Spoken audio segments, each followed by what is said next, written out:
Hello everyone, welcome back to my channel. నేను మీ అరుణ. ఈరోజు మన రెసిపీ వచ్చేసి ఇన్స్టెంట్గా స్వీట్ తినాలనిపించినప్పుడు ఈ విధంగా రవ్వ పూరీలను చేయండి. చాలా అంటే చాలా టేస్టీగా ఉంటాయి. ఇంకా మనం లేట్ చేయకుండా ఈ రవ్వ పూరీలని ఎలా ప్రిపేర్ చేయాలనేది చూసేద్దాం రండి. వీడియో స్టార్ట్ చేయడానికన్నా ముందు మన ఛానల్ని ఫస్ట్ టైం కనుక ఎవరైనా చూస్తున్నట్లయితే ప్లీజ్ సబ్స్క్రైబ్ చేయండి. ముందుగా స్టవ్ ఆన్ చేసి ప్యాన్ పెట్టుకొని ప్యాన్లోకి ఒక 1 కప్ వరకు వాటర్ని వేసుకోవాలి. వాటర్ ఏ కప్తో అయితే వేసుకుంటామో తర్వాత ఇంగ్రీడియంట్స్ కూడా సేమ్ అదే కప్తో మెజర్ చేసుకోవాలి. మనం స్వీట్ ప్రిపేర్ చేస్తున్నాం కాబట్టి అందులో చిటికెడంతా సాల్ట్ని కూడా వేసుకుంటే టేస్ట్ అనేది చాలా బాగుంటుంది. ఇందులో ఒక 1/2 కప్ వరకు బెల్లాన్ని కూడా వేసుకోవాలి. బెల్లం కరిగిపోయి వాటర్ లెవెల్కి వచ్చిన తర్వాత పాకమేమి రావాల్సిన అవసరం లేదండి, జస్ట్ బెల్లం కరిగిపోతే సరిపోతుంది. బెల్లం ప్లేస్లో మీకు కావాలంటే షుగర్ని కూడా వేసుకోవచ్చు. ఈ విధంగా బెల్లం కరిగిపోయిన తర్వాత ఇందులో మంచి ఫ్లేవర్ కోసం ఒక 1 స్పూను ఇలాచీ పౌడర్ని కూడా వేసుకోవాలి.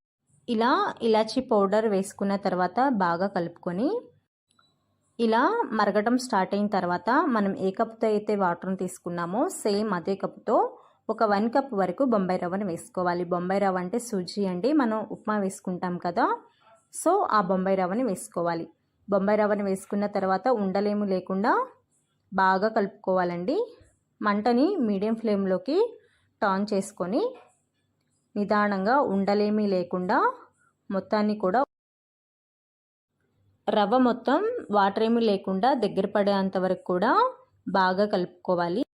మంటని లో ఫ్లేమ్లో పెట్టుకొని ఈ రవ్వని కూడా నిదానంగా దగ్గర పడేంత వరకు కూడా బాగా ఉడికించుకోవాలి. ఈ విధంగా ఉడుకుతున్నప్పుడు గంటెతో అక్కడక్కడ ఉండలు కనుక ఉన్నట్లయితే వాటిని మ్యాష్ చేసుకుంటూ ఈ విధంగా అయితే బాగా కలుపుకోవాలి. ఈ రవ్వ మొత్తం దగ్గర పడి బాగా ముద్దలాగా ఫామ్ అయ్యేంత వరకు కూడా బాగా కలుపుకోవాలండి. చపాతీ పిండి కలిపేటప్పుడు ఎట్లా అయితే ముద్దలాగా ఫామ్ అవుతుందో సో ఆ విధంగా అయితే ఫామ్ అవ్వాలి. వీడియో క్లిప్పింగ్లో చూపిస్తున్నట్లు ఈ విధంగా చేస్తే మనం చేసి ఈ రవ్వ పూరీలు అనేవి పర్ఫెక్ట్గా అయితే వస్తాయి అన్నమాట. ఇప్పుడు స్టవ్ ఆఫ్ చేసేసుకొని ఈ రవ్వని ఒక ప్లేట్లోకి తీసుకొని వేడి చల్లారిన తర్వాత ఈ విధంగా చేత్తో మ్యాష్ చేసుకుంటూ బాగా కలుపుకోవాలండి. ఇలా మ్యాష్ చేసుకుంటూ కలుపుకోవడం వల్ల మనం చేసే ఈ రవ్వ పూరీలు అనేవి ఆయిల్లో ఫ్రై చేసినప్పుడు బ్రేక్ అవ్వకుండా పూరీలు అనేవి పర్ఫెక్ట్గా అయితే వస్తాయి అన్నమాట. ఈ ప్రాసెస్ మాత్రం చేయనట్లయితే మనం ఆయిల్లో వేసిన వెంటనే ఈ పూరీలు అనేవి బ్రేక్ అయిపోయి ఆయిల్ అనేది ఎక్కువ పీల్చేస్తుంది. ఇప్పుడు ఇందులోకి మనం ఏ కప్పుతో అయితే రవ్వను తీసుకున్నామో సేమ్ అదే కప్తో ఒక 1/2 కప్పు వరకు ఎండు కొబ్బరి పొడిని కూడా వేసుకోవాలి. 2 స్పూన్ల వరకు గోధుమ పిండిని వేసుకోవాలి. గోధుమ పిండిని వేసుకోవడం వల్ల ఈ రవ్వ పూరీలు అనేవి ఆయిల్ పీల్చకుండా బాగా వస్తాయి. తర్వాత వీటిని కూడా మ్యాష్ చేసుకుంటూ మనం చపాతీ పిండి ఎలా అయితే ముద్దలాగా సాఫ్ట్గా అయితే కలుపుకుంటామో సేమ్ అలాగే ఈ పిండిని కూడా దగ్గర పడేంత వరకు సాఫ్ట్గా అయితే కలుపుకోవాలి.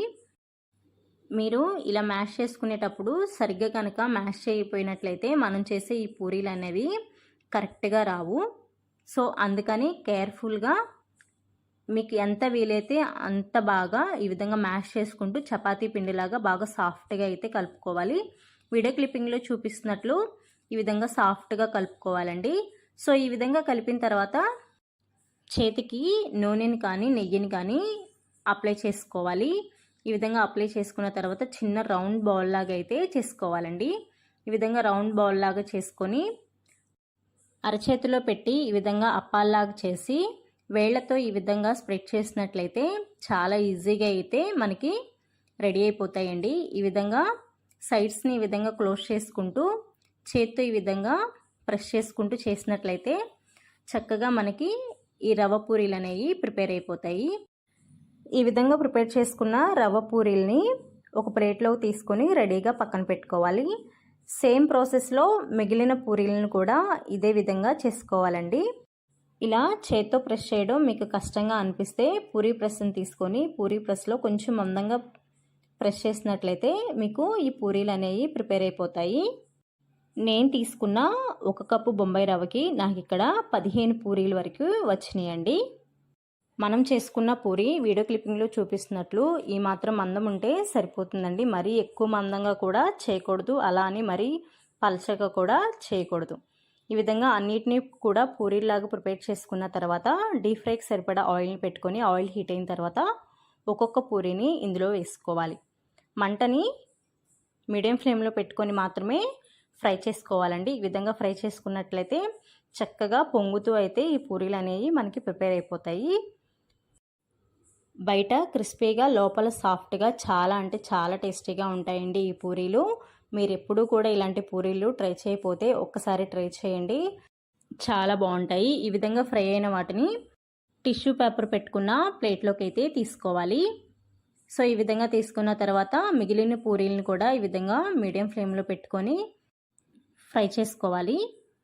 ఇక్కడ వీడియోలో చూస్తుంటేనే మీకు అర్థమైపోతుంది కదా, ప్రతి ఒక్క పూరి కూడా పొంగుతూ చాలా అంటే చాలా బాగా వస్తున్నాయి కదా.